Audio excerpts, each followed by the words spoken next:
My sister-in-law, Brenda, she's obsessed with sushi, right? After she got pregnant, she started losing weight, but her stomach just kept getting bigger and bigger. I swear I thought she wasn't carrying a baby, but a freaking giant tapeworm. And wouldn't you know it, I was right. I caught it one night. Saw this huge worm slithering out from under her nightgown for some air. I totally freaked out, drove her to the ER that night to get dewormed. They pulled out this tapeworm that was like 3 feet long. And yeah, she lost the baby. My parents blamed me for killing their grandkid and Brenda and my brother. Kevin blamed me for offing their son. Then they had the nerve to try and force me to eat the damn tapeworm. The thing hatched a million little worms that burrowed all through my body. I died from the inside out, screaming in pain. Then I woke up. Back to the night I saw the tapeworm taking a breather. I just smirked and quietly closed their bedroom door. The moment I opened my eyes, I saw that white, wormy head poking out from under Brenda's nightie. It just kept wriggling along like nobody's business, more and more of its pale, slimy body oozing out. It made my skin crawl. I could still feel those little worms squirming around inside me, the agony of my insides being ripped apart. I clenched my fists, fighting back the urge to scream, and quietly shut Kevin and Brenda's door. I was about to head back to my room when I saw my mom standing in the living room staring right at me. I held my breath, my heart pounding. I had no idea if Mom had seen anything. "What the heck are you doing up, you lazy bum? Why are you not asleep?" Hearing Mom say that, I let out a silent breath of relief and tried to smile. Just saw that Kevin's door was open a crack. Didn't want our little nephew to get cold, so I closed it. "Good for you doing something for once." Mom rolled her eyes and went back inside. I tiptoed back to my room and collapsed on my tiny bed, finally able to relax. Brenda might be from around here, but she's crazy for sushi. Ever since she got pregnant, she's been eating like a horse, putting away a whole platter in one sitting. Her stomach keeps getting bigger, but she's losing weight everywhere else. I knew something was up. Suspected it wasn't a baby she was carrying, but a giant tapeworm. I tried to gently suggest she get checked out, but Brenda just flipped out. "It just means my baby is getting all the nutrients. Are you jealous I'm having a healthy, chubby little boy? You just can't stand to see me happy."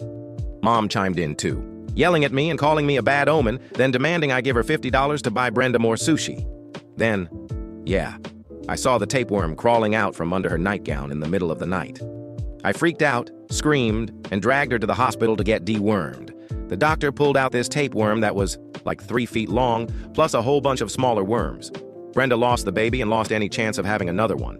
Kevin and Brenda blamed me for everything, said my big mouth turned their baby into a worm.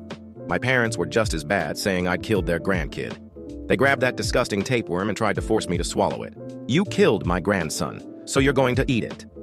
The big worm started spawning a bunch of smaller worms that broke through my stomach and burrowed into my organs. I was in so much pain. I begged them to take me to the hospital. They didn't care, just locked me in my room and let those worms crawl out of my body until I died from the inside out. I shook my head and closed my eyes again.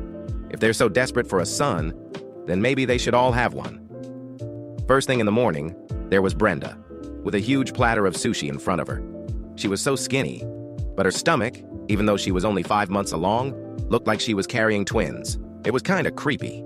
She was just grabbing handfuls of raw seafood, stuffing her face with it. The slimy juice was running down her chin. It reminded me of what I saw last night, and I couldn't help but frown. In no time, the platter was empty. She caught me staring and glared at me. "What are you looking at? You jealous my baby's getting enough to eat? You gonna say something to curse him again?" Mom heard that from the kitchen and went ballistic, running out and slapping me across the face. "You little brat! You're going to curse my grandbaby? Get on your knees and apologize or I'll make you sorry." My dad and Kevin were glaring at me too, like I was some kind of monster. Brenda patted her stomach and smirked, waiting for me to beg forgiveness from her and the thing inside her. I just smiled. "You misunderstood. I'm happy that you're well and that the baby is thriving. You are doing us all a great service. I used to be naive, but now I know that sushi is extremely nutritious, and my sister-in-law is providing the baby with excellent nutrients. I was going to ask you for a taste since you're having such a great feast." Brenda glared at me and hid the empty plate in her arms. "There is not enough for my baby, so you cannot have any." Mom kicked me. "Don't even think about it. You aren't getting anywhere near my grandbaby's food. Now get to work. You won't be eating anything today." Kevin spat at me, a look of pure hatred on his face. "You don't earn a thing, and yet you want my son's food. You may as well get married so that we can use the marriage money for more sushi for the baby." He was the one leeching off Mom and me, and now he was blaming me for the financial situation. What are you talking about? I would never take food away from my nephew. My friend just opened up a sushi store, and I ordered a large amount of sushi just for her to have. I'm on my way to pick it up now. Mom, Dad, Kevin, and Brenda looked at me with excitement. Sushi was expensive. I was the only person keeping them afloat at this point. Mom instantly changed her behavior and took the broom from my hand, beaming. My daughter is so talented. Go and do what you have to do. I can take care of this work. I didn't argue, got dressed, and left. I ran all over town buying up discounted sushi everywhere. I then contacted my connections and had them ship me an even larger amount of discount sushi. I was dragging a pile of sushi home when it was already dark out. As soon as I entered the door, Mom yelled at me, "What took you so long? Your sister-in-law is hungry. What are you doing to my grandson?" I immediately showed the cart behind me. The place was a little far away, and there was a lot of food, so it took a while. Mom's eyes were bulging out. She did not care what I was saying at this point.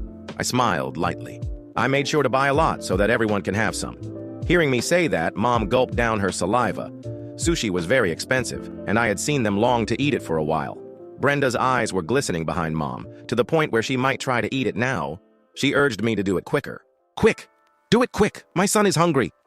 As soon as I put the large platter of sushi on the table, Dad, Kevin, and Brenda ravenously went for it.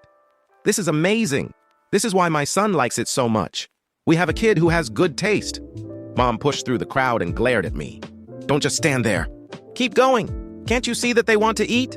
I kept putting platter after platter on the table. Mom saw that I was not eating any and asked, "Joy, why aren't you eating?" I started panicking inside and carefully responded, "There is always an end to eating the sushi. Of course, the best things must be reserved for my parents and my siblings." Mom did not think too much about it and let out a comment of understanding and continued to eat sushi. They were gorging themselves to the point where the juices were running down their face. I watched with a cold gaze. The discount sushi had so many worms in it. Eat. The more you eat, the better. Since you want a son so badly, then let us all have sons. Ever since I got that cart of seafood back, we've been having sushi almost every meal. Brenda's appetite has gone from 1 platter to 2. Her stomach's getting huge, but she's skin and bones everywhere else. She pats her stomach, which looks like she swallowed 2 watermelons, with a proud smile. "My baby's going to be the biggest, healthiest baby ever. I felt him kicking the other day," she says, tearing apart a still wriggling octopus and shoving it in her mouth. "I know it's not the baby kicking, it's the tapeworms moving around, judging by the bulging." Brenda's stomach kept stretching, her skin thin and taut, veins visible beneath the surface like a grotesque road map. She barely resembled a person anymore, more like a husk with a swollen core, her limbs stick-thin, her cheeks hollow, her eyes sunken but burning with manic delight. She stuffed herself with sushi, tearing through fish flesh with wild abandon, her lips glistening with juices, her fingers slick with raw seafood, her teeth gnashing through still-twitching creatures.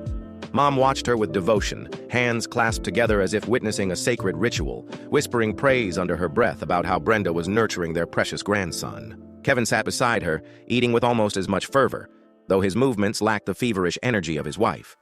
Dad, usually silent, chewed methodically, his gaze distant, but the shine in his eyes betrayed his desire, his craving, his worship of the life growing inside Brenda. And I stood there, unnoticed, watching them consume, their greed swallowing every shred of reason, their obsession stripping away any semblance of normality. The worms were working. I could see it. Brenda's stomach didn't just bulge, it writhed. The movement beneath her skin wasn't natural, not the soft undulations of a child shifting in the womb. It was erratic, alien, frantic. She winced sometimes, her fingers tightening around her swollen belly, her breath hitching mid-chew, but then she'd shake it off and continue eating. They were inside her now, deeper than before, nesting, feeding, growing. I wondered if she could hear them, if she could feel the thousands of tiny mouths chewing away at her from the inside. I wondered if she truly believed it was the baby kicking, or if some part of her, some tiny rational fragment of her mind, screamed that something was wrong. But if it did, she ignored it, just like the rest of them. It wasn't just Brenda anymore. Kevin scratched at his arms absent-mindedly, his nails raking red lines into his skin. He twitched sometimes, his fingers drumming against the table too fast, too frantic, his leg bouncing up and down uncontrollably. He didn't notice. Mom's face had taken on a sickly pallor, a sheen of sweat forming on her forehead, even in the cool night air.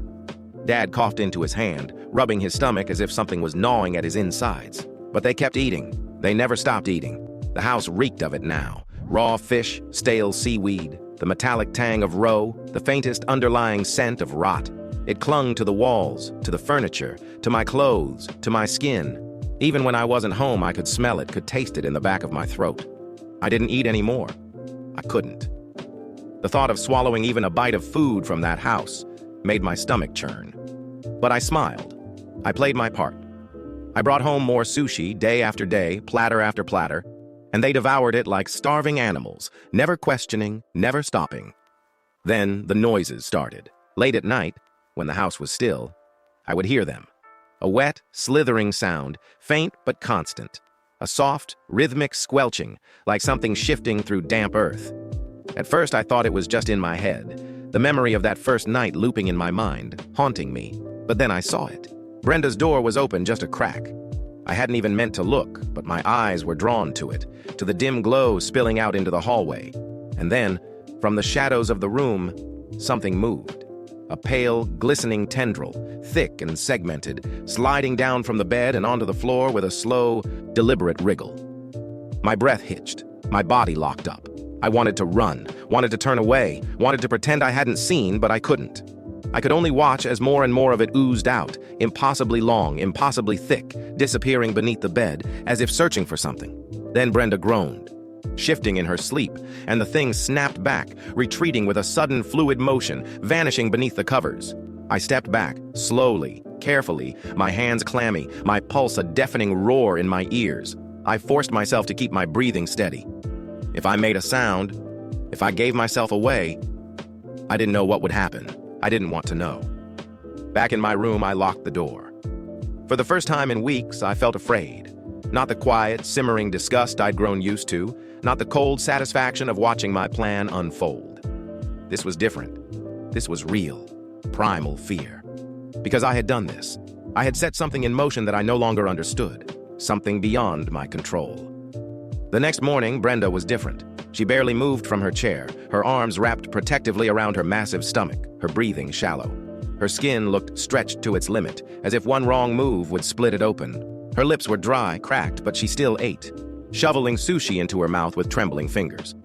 Kevin hovered beside her, rubbing her back, whispering that everything was okay, that their son was just getting stronger. Mom sat beside them, stroking Brenda's hair, humming a lullaby. Then Brenda moaned, a long, low sound of pain. Mom stiffened. Kevin grabbed her hand. Dad set down his chopsticks, eyes wide, and then something inside Brenda shifted. Not a kick, not a movement, a roll. A full, slow, twisting roll, as if something enormous was adjusting itself within her. She gasped, her fingers digging into her belly, her body going rigid. It was time. I smiled.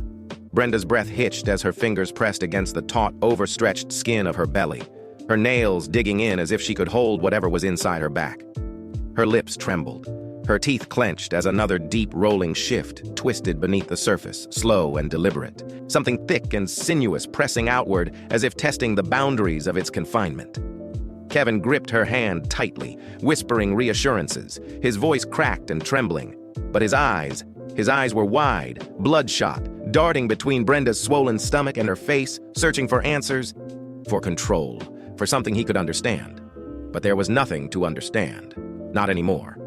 Mom knelt beside Brenda, one hand cupping her cheek, the other resting on the grotesque bulge beneath her skin, her expression one of awe, of reverence, of absolute unwavering belief.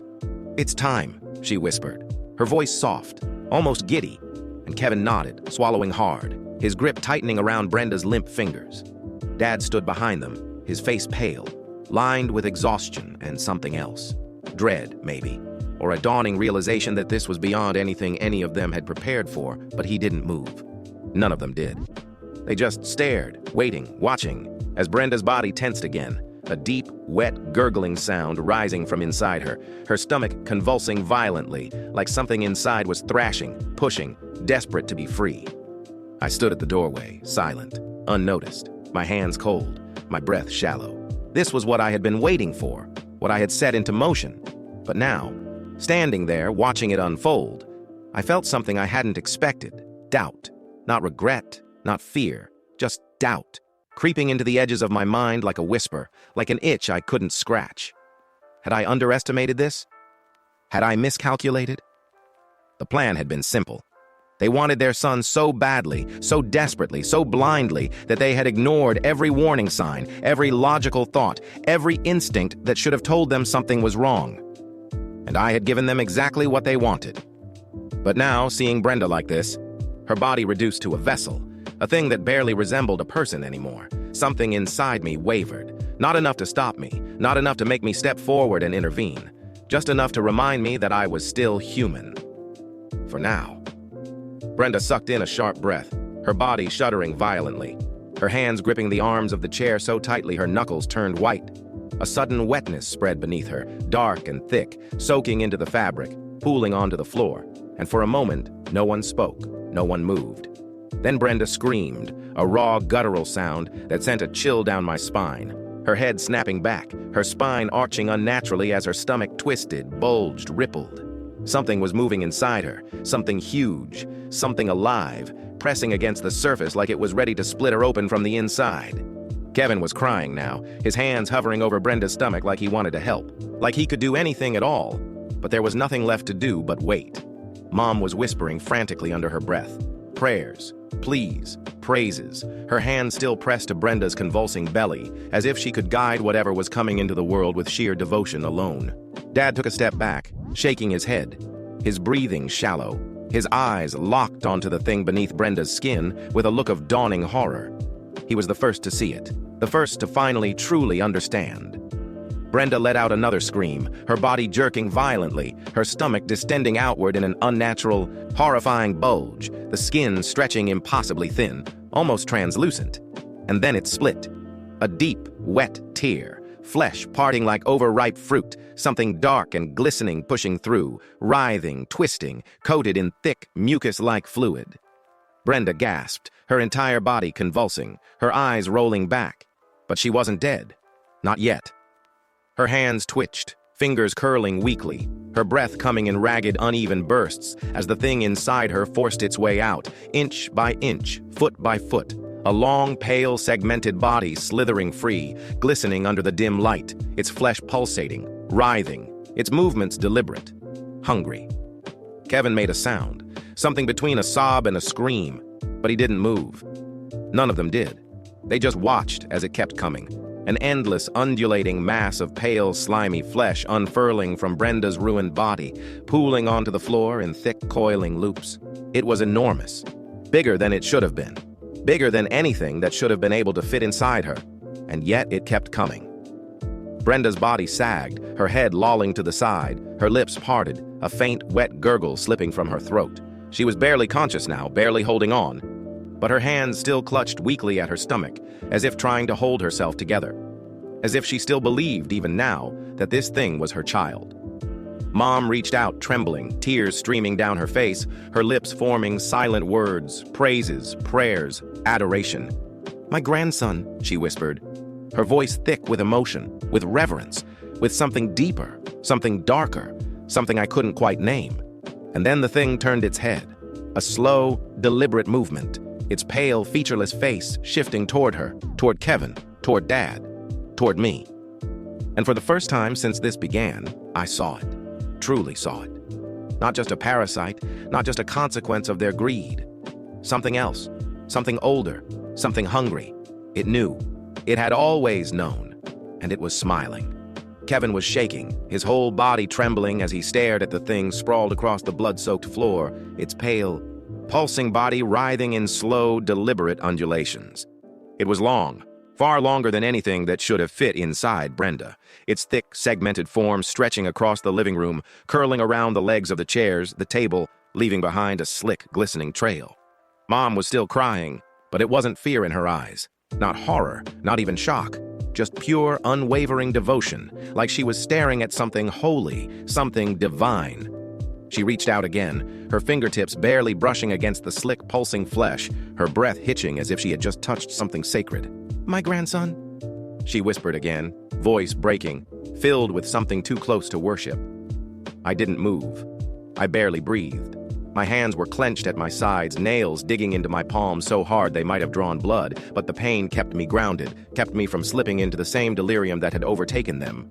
Kevin let out a strangled sound, a sob mixed with a breathless sort of laughter, wild and broken, his eyes flicking between Brenda, her body limp, lifeless, a hollowed-out shell sagging against the blood-soaked cushions. And the thing on the floor, its body still moving, still growing, its glistening coils shifting with something too deliberate, too knowing. "It's alive," Kevin rasped, his voice barely more than a breath, like he was trying to convince himself, like he was trying to find some thread of reason in all of this. "It's really alive." Dad took a slow step back, his face pale, his lips pressed into a thin, bloodless line. He wasn't like Mom. He wasn't like Kevin. I could see it in his eyes, the way his fingers twitched at his sides, the way his gaze kept darting toward the door, toward the windows, like he was weighing his options, calculating his chances. But it was too late for that. The thing had been born, and it wasn't going anywhere. The room was thick with the scent of blood, raw and metallic, mixing with something else, something rotting, something wrong. The thing moved again, its massive, pulsing body shifting, coiling, its featureless head, if it even had a head, tilting slightly, as if listening, as if watching. I could feel it. The weight of its attention settling over me, pressing into my skin, into my bones, a cold, crawling sensation that made my stomach twist. It knew me. It recognized me. And worst of all, it understood. Mom was still whispering, still murmuring soft, feverish praises, her hands pressed together as if in prayer, tears slipping down her face. But Kevin was moving now, slowly, hesitantly, his hands outstretched, reaching. He was smiling, but it was wrong, stretched too wide, too strained, his eyes glassy, unfocused. "My son," he breathed, voice trembling, "you're beautiful." The thing reacted. A slow, deliberate shift, its slick, glistening body tightening, contracting, the air thick with something unseen, something heavy, something that made my lungs burn with every breath. Kevin took another step forward, his knees hitting the blood-stained floor as he knelt, his hands trembling as he pressed them against the creature's pale, pulsing flesh. A shudder ran through him, his breath hitching, his body tensing. And then he gasped, a sharp, choked sound that made my skin crawl. His eyes widened, his lips parting, but he didn't pull away. He didn't move. He just stared, his whole body going rigid as something shifted beneath his fingertips, beneath his skin. It was inside him. I knew it before I even saw it. The way his veins darkened, spreading like ink beneath his flesh, crawling up his arms, his neck, tendrils of something slithering beneath his skin, bulging, writhing, twisting. His breath hitched, his chest heaving, his pupils blown wide, his mouth opening and closing like he was trying to scream, but nothing came out. Just a wet, gurgling choke, his hands clutching at his throat, his fingers digging into his own skin as if trying to rip something out. Mom didn't stop him. She didn't even move. She just watched, her lips moving soundlessly, her eyes shining with something close to rapture. Kevin let out a strangled gasp, his body jerking violently, spasming, and then silence. He stopped moving, stopped breathing. His body sagged, his arms dropping to his sides, his head lolling forward, his mouth still parted, eyes still wide. And then, slowly he stood. The movement was unnatural, wrong, like his limbs weren't entirely his own anymore, like something else was pulling the strings. He turned toward me, his face blank, his expression empty. But his eyes weren't his anymore. They were black, hollow, endless. And he smiled. My stomach lurched, bile rising in my throat, my hands shaking as I took a slow, instinctive step back. The thing on the floor, our nephew, was still moving, still shifting, still growing. But now, Kevin was too. His fingers twitched at his sides, his head tilting slightly. Something moving just beneath his skin, slithering, twisting, nesting. I had wanted them to suffer. I had wanted them to reap what they had sown, to choke on their own greed, their own delusion. But this was something else entirely. This was beyond me. This was beyond all of us. I opened my mouth, a breathless, shuddering inhale, my thoughts scrambling for a way out, for a way to fix this, to end it before it could spread. But Kevin moved before I could. One step, then another. Slow, careful, deliberate. His black, empty eyes locked onto mine, his smile stretching wider, his lips parting. "It's your turn," he whispered. And then, in the silence that followed, the thing on the floor shuddered. And it laughed. I couldn't move. My body refused to obey, every muscle locked in place, every instinct screaming at me to run, but I knew with a sickening certainty that there was nowhere to go. Kevin's empty, abyssal eyes bore into mine, his lips curling into something that barely resembled a smile. Something too wide, too stretched, his skin pulled taut over the writhing things beneath. His voice, when he spoke again, was wrong, layered, distorted, a chorus of whispers bleeding into one another. "Come on," he said, tilting his head, that same sickening smile never wavering. "You wanted this, didn't you? You wanted us all to suffer?"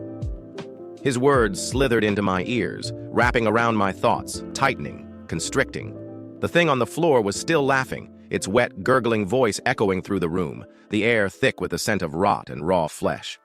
Mom was still kneeling beside it, hands pressed together, rocking back and forth as she muttered prayers under her breath. Dad had gone pale, his hands trembling at his sides, his gaze flicking between Kevin and the thing that had crawled out of Brenda, his breath coming in shallow gasps. He looked at me then, his expression twisted with something close to realization, close to regret, and I knew that he finally understood. But it was too late. It had always been too late. Kevin took another step forward, his fingers twitching, his body shifting in ways that weren't natural, his joints bending just a little too far, his limbs moving with a slow, inhuman fluidity. Something bulged beneath the skin of his neck, pulsing, moving, pressing against the flesh as if it were trying to break free. His mouth opened wider, his jaw stretching, unhinging, his throat rippling with something that wasn't breath, wasn't words, wasn't anything human. My stomach twisted, bile rising in my throat, my vision swimming as the walls seemed to close in around me. The laughter grew louder. The thing on the floor, our supposed nephew, was shifting, its long, glistening body coiling, its pale, sightless head lifting slightly, as if watching, as if waiting. "It's okay," Kevin said, his voice a sickly sweet croon, his fingers stretching, twitching, reaching. "You'll understand soon." I sucked in a sharp, shuddering breath, my hands clenching into fists at my sides. No, I wouldn't. I couldn't. I had started this.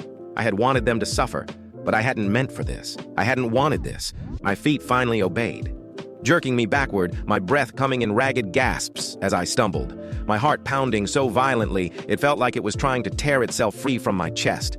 But Kevin moved too fast, too smoothly, his body bending, twisting, his fingers nearly grazing my arm before I wrenched myself away.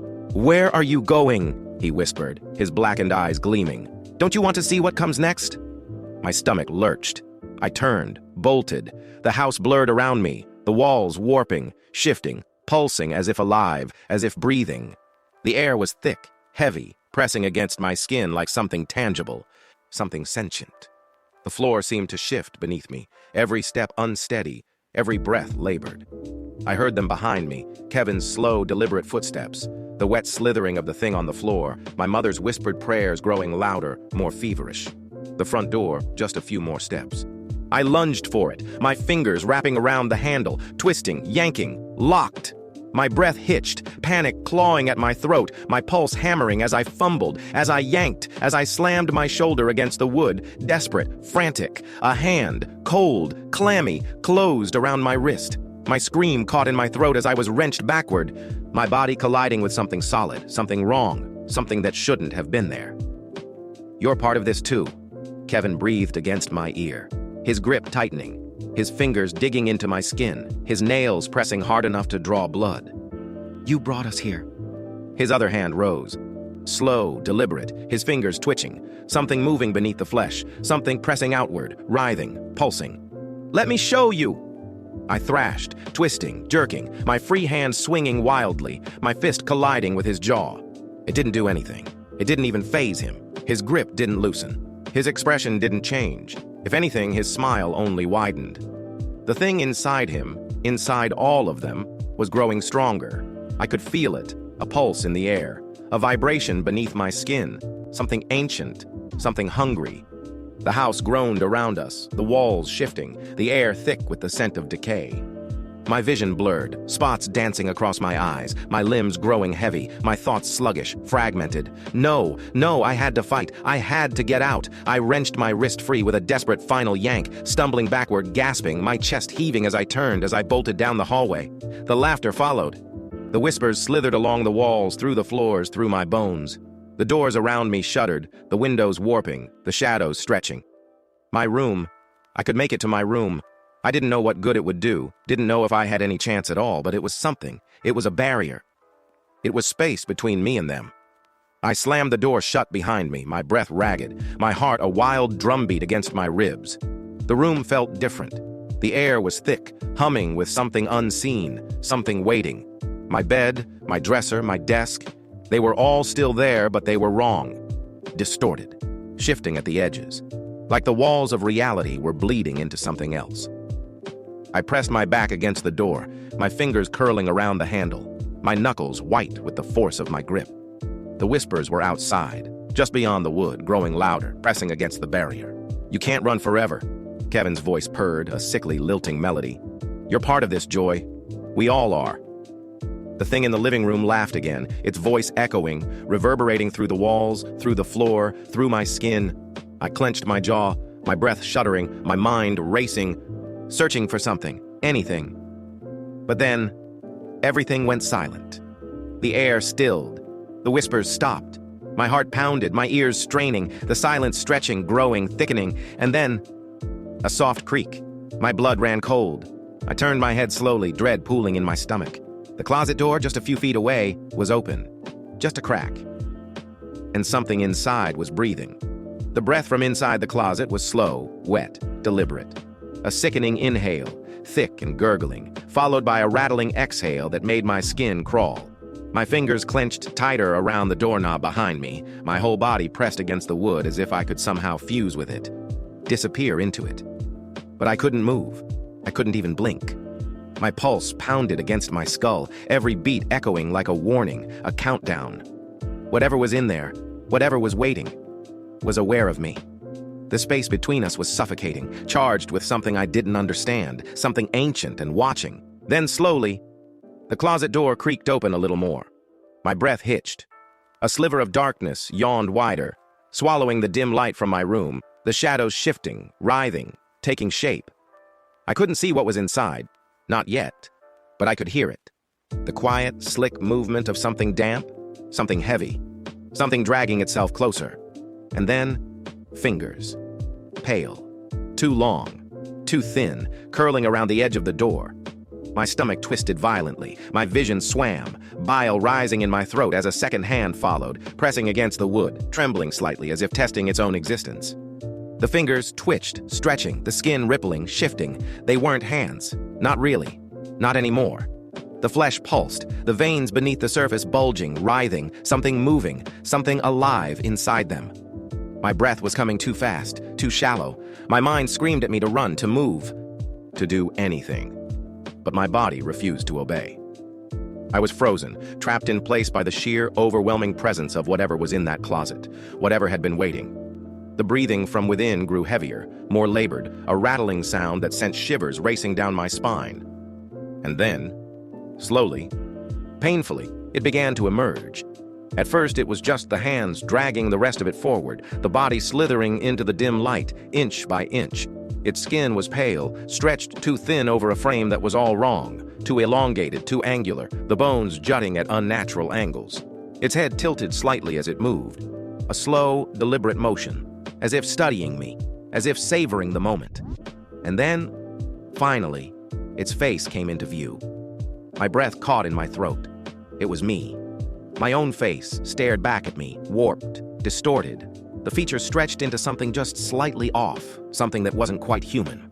The eyes were sunken, black pits that seemed to bleed into the rest of the face, the mouth too wide, the lips curled into a smile that didn't belong. A mockery of an expression I had never worn.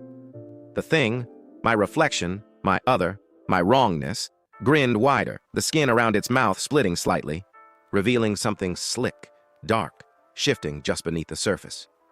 "Joy," it whispered. My name, spoken in my own voice, but hollow, empty, as if the sound itself had been drained of meaning. My throat was too dry to respond. My chest ached with the effort of holding in a scream, my whole body locked in place, trapped between the door behind me and the horror in front of me. It moved closer, A single, crawling inch at a time, its body unfolding, stretching, its limbs too fluid, too unnatural. The shadows clung to it, shifting with it, as if they were part of its form. "You did this," it murmured, head tilting, smile widening. "You wanted this." The air around me thickened, pressing down on my lungs, suffocating me, drowning me in the weight of something I couldn't name. I couldn't breathe. I couldn't think. My mind was unraveling, breaking apart at the edges. And then, before I could react, before I could move, it lunged. The world tilted. The shadows swallowed me whole. The darkness consumed me, swallowing me whole. And for a moment there was nothing, no sound, no light, no feeling, just an endless void that stretched on forever.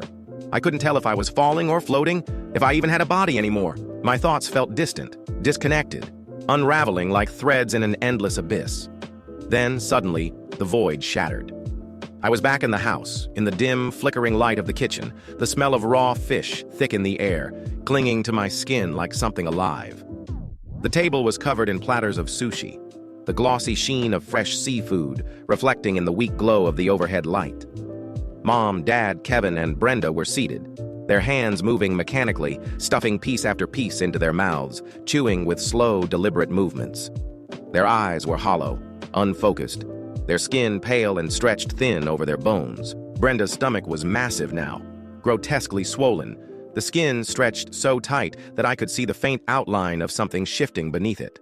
She let out a small, breathy giggle as she cradled it, her fingers tracing the strange, unnatural movements inside. "He's so hungry," she murmured, her voice distant, detached. "He's always so hungry." Kevin turned to me then, his mouth smeared with something dark, something that wasn't just soy sauce. "You did good, Joy," he said, his voice strange, distorted, like there was something else speaking through him. "You fed the family. You fed him." The shadows around the room deepened, shifting unnaturally, crawling up the walls, seeping into the floor. I wanted to move, to run, but my body wouldn't listen. My limbs felt heavy, weighted down by something unseen, something pressing into my chest, into my mind. A sharp, wet, tearing sound filled the room, and my eyes snapped back to Brenda just as she let out a sharp gasp, her body going rigid. The movement beneath her skin became more violent, something pushing, pressing outward. The air grew thick with the smell of decay, of rot, of something old and wrong. Brenda's mouth twisted into a wide, almost blissful smile, her head tilting back as she let out a soft, shuddering breath. "He's coming," she whispered. And then her stomach split open. A wet, sickening rip echoed through the room, followed by a sound I could never have imagined, something between a squelch and a gurgling cry. Brenda convulsed, her body jerking violently as dark, writhing things spilled from her torn abdomen, slithering onto the floor, twitching and curling as they sought something, anything, to latch onto. Kevin lunged forward, cradling Brenda's twitching body as if he could somehow comfort her, but his hands sunk too deep into the ruined mess of her torso, vanishing into the writhing mass inside her. His breath hitched, his expression caught between horror and awe before the tendrils latched onto him, burrowing into his arms, his chest. He screamed then, a raw, guttural sound of agony, but he didn't pull away. He held her tighter, as if he had accepted this, as if this had been the plan all along. Mom and Dad just kept eating, their movements slower now, more deliberate, as if they were savoring each bite, as if they weren't even aware of what was happening. The shadows twisted, stretched, and then I saw it. Crawling out from the gaping wound in Brenda's body, something pale, something too long, too thin, with slick, glistening skin that pulsed and rippled. It unfurled slowly, its eyeless face turning toward me, its mouth opening, too wide, filled with rows of small, wriggling appendages that weren't teeth, but something worse. Something alive. My legs finally obeyed me, and I stumbled backward, my breath coming in short. Panicked gasps. The walls seemed to close in, the air thickening, pressing against me. Kevin's screams had faded now, replaced by wet, gurgling noises as the thing wrapped around him, pulling him closer, dragging him into itself. His body twitched, jerked, and then suddenly he was still. His head lolled to the side, eyes wide, blank, as his body was pulled into the mass, swallowed whole. I turned to run, but the shadows reached for me, curling around my ankles, my wrists, holding me in place. The thing in Brenda's body was still growing, stretching, its form shifting, changing. I could feel its gaze on me, even though it had no eyes. feel the weight of its hunger pressing into my mind. "Joy," it whispered. But it wasn't Kevin's voice this time, nor Brenda's. It was my own. My own voice, coming from the thing in the center of the room, the thing that had once been my family, the thing that had once been human. My vision blurred, my body trembling as the tendrils tightened, pulling me closer. The last thing I saw was my mother, finally looking up from her plate, her mouth curling into a smile as she whispered, "Good girl." And then the darkness took me.